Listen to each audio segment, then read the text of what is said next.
I remember one time I was working with this mindset coach and he pushed me to have like really big dreams and visions, and so I did. I set these big goals and then my entire life collapsed and I didn't have the tools or the skills to actually hold myself through that.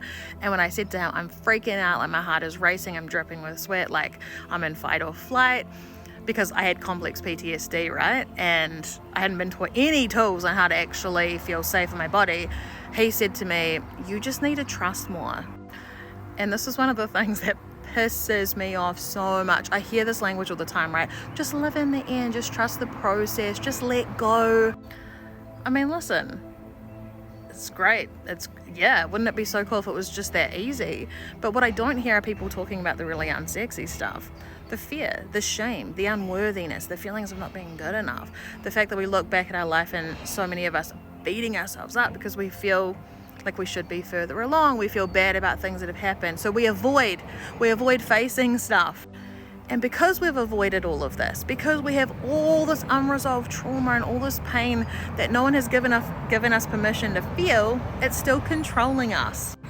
Because here's the thing, we live in a meat suit, right, that has a conscious mind and a subconscious mind. The conscious mind is this part that's chatting to you right now.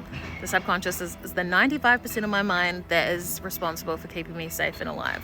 So it remembers every amount of trauma, every fear, every time I was attacked, projected on, every time I was hurt. It remembers every single moment of my entire life because its job is to keep me safe and alive.